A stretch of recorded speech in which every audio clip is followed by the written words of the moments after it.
टुल्लू बंदर एक दरख्त से दूसरे दरख्त पर तेजी से छलांग लगाते हुए अपने आप से बोल रहा था, जल्दी जल्दी कर टुल्लू, जल्दी, रात होने से पहले तुझे घर पहुंचना है वरना माँ की डांट सुननी पड़ेगी। बचाओ बचाओ, अरे कोई है जो मेरी मदद करे, मुझे इस गले से बाहर निकाले। अचानक टुल्लू बंदर के कानों में आवाज आई। टुल्लू आवाज की समत बढ़ा और आदेर उधर देखने लगा, मगर उसे कोई नजर नहीं आया। अचानक इसकी नजर गले की तरफ गई तो वहाँ एक शेरनी फंसी हुई दिखाई दी। टुल्लू ने डरते हुए कहा, ये क्या रानी शेरनी, तुम यहाँ कैसे फंस गई? मुझे नहीं पता टुल्लू भाई, मेरे बच्चे भूखे थे, मैं तो जल्दी जल्दी जा रही थी। इस गले पर बहुत सारे पत्ते पड़े हुए थे, मैंने जो ही यहाँ छलांग मारी तो एकदम से इसमें गिर गई। ये कहकर रानी शेरनी रोने लग गई।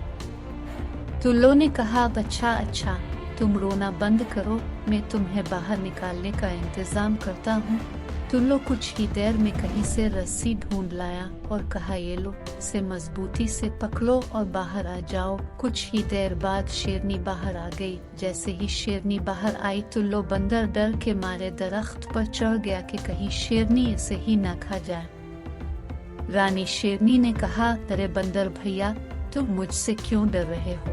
तुमने तो मेरी जान बचाई है, मैं तुम्हें शुक्रिया कहती हूँ, मैं तुम्हारा ये एहसान कभी नहीं भूलूंगी। आज से हम दोस्त हैं। तुम्हें जब भी मेरी जरूरत पड़ेगी मैं जरूर तुम्हारी मदद करूंगी। टुल्लू ने कहा, अच्छा, अब मुझे जाना होगा, मेरी माँ मेरा इंतजार कर रही हूँ। रानी शेरनी ने जाते हुए कहा, यहाँ मेरे भी बच्चे भूखे हैं, फिर मिलेंगे। वो दोनों एक दूसरे को खुदा हाफिज कहकर अपनी अपनी राह चल दिए। कई दिन ऐसे ही गुजर गए, दोनों की आपस में मुलाकात नहीं हुई, मगर एक रोज रानी शेरनी ने वाकई अपने दोस्त के एहसान का बदला चुकाया। हुआ यूं कि इस जंगल में एक चीता भी रहता था जो छप छप कर जानवरों का शिकार करता था। एक बार शिकार तलाश करते हुए वो इस दरख्त पर चढ़ गया जिस पर टुल्लू का बड़ा सा घर भी था। इस वक्त टुल्लू बंदर अपने घर की टहनी पर लेटा अखबार पढ़ रहा था और उसकी माँ किचन में फ्रूट चाट बना रही थी। चीते ने उन्हें देखकर होठों पर जुबान फेरते हुए कहा, बिगलो चीते, आज तो पार्टी होगी, पार्टी। बिगलो आहिस्ता आहिस्ता आगे बढ़ा और एकदम से टुल्लू पर हमला करके उसे अपने पंजों में दबोच लिया। बिगो चीते ने गुस्से से कहा, अब तुझे कौन बचाएगा, बंदर की औलाद, बचाओ बचाओ, अरे कोई तो इस जालिम चीते से मेरी जान बचाए। टुल्लू चला चला कर मदद के लिए पुकारने लगा।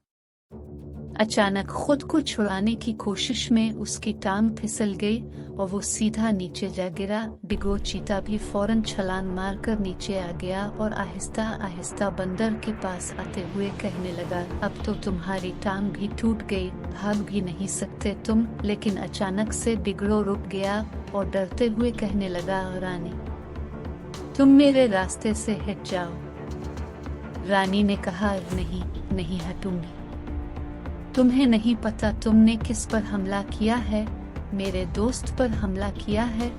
टुल्लू मेरा दोस्त है, एक बार उसने मेरी जान बचाई थी। फिर रानी ने बिगड़ो को बहुत मारा, इतना मारा कि वो दम दबा के वहाँ से भाग गया।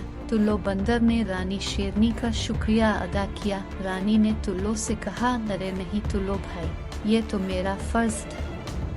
प्यारे बच्चों, इस कहानी से हमें यह सबक मिलता है, अपने दोस्तों को मुश्किल के वक्त अकेला नहीं छोड़ना चाहिए, उनकी मदद करनी चाहिए, चाहे जितनी ही बड़ी मुश्किल हो, हमेशा उनका साथ देना चाहिए। इस कहानी को अपने दोस्तों के साथ शेयर करें और हमारे चैनल जूनियर टाइम को सब्सक्राइब करना ना भूलें, ताकि आप हमेशा ऐसी मुतासिर कुन कहानियाँ सुन सकें। शुक्रिया।